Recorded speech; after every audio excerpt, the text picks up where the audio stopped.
Di bagian ini kita akan mulai belajar tentang mengatur posisi elemen dengan CSS.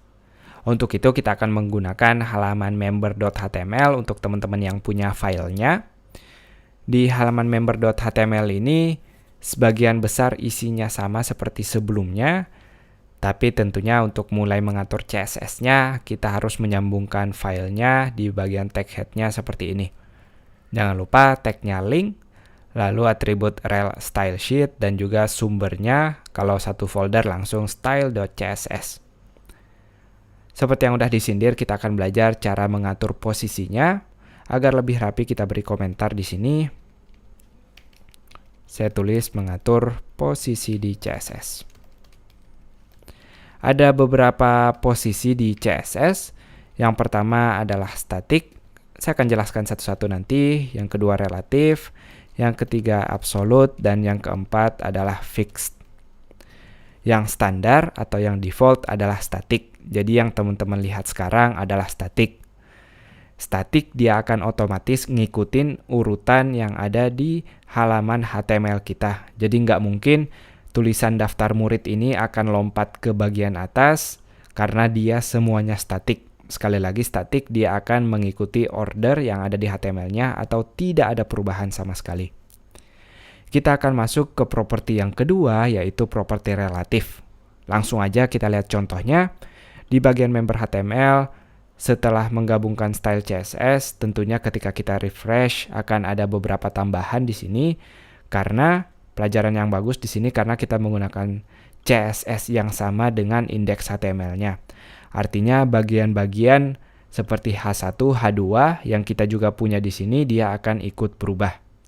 Teman-teman tidak melihat perubahan pada bagian menu karena menu di bagian index.html kita udah ngasih ID dan juga kelas di sana. Di bagian CSS-nya kita ngubah style-nya dengan mengubah ID dan kelasnya. Tapi pada member kali ini kita belum punya ID dan juga kita belum punya kelas. Makanya dia nggak berubah pada halaman membernya. Pelajaran yang bagus.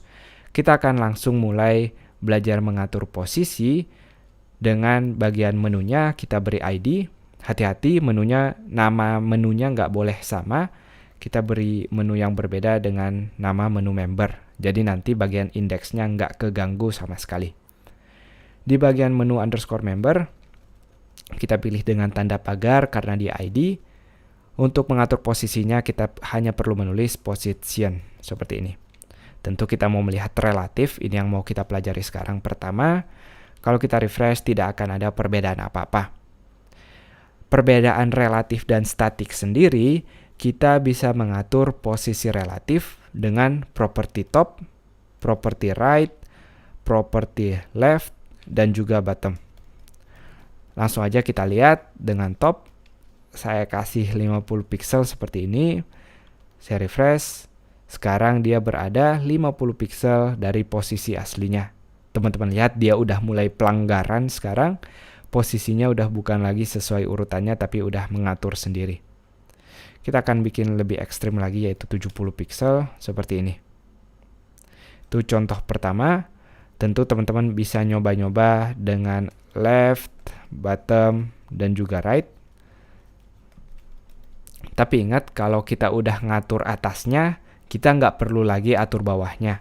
Karena itu sama aja kita ngatur posisi vertikalnya langsung. Tentu nanti ada konflik, maka kita cukup mengatur salah satunya. Begitu juga kalau kita mau mengatur kanan dan kirinya, kita cukup memilih salah satunya aja. Nggak perlu dua-duanya. Kiri saya akan kasih 20 pixel, kita akan melihat efeknya dia akan masuk sedikit ke dalam seperti ini. Itu dia tadi tentang relatif dan juga perbedaannya dengan statik. Semoga jelas, sampai jumpa di video berikutnya.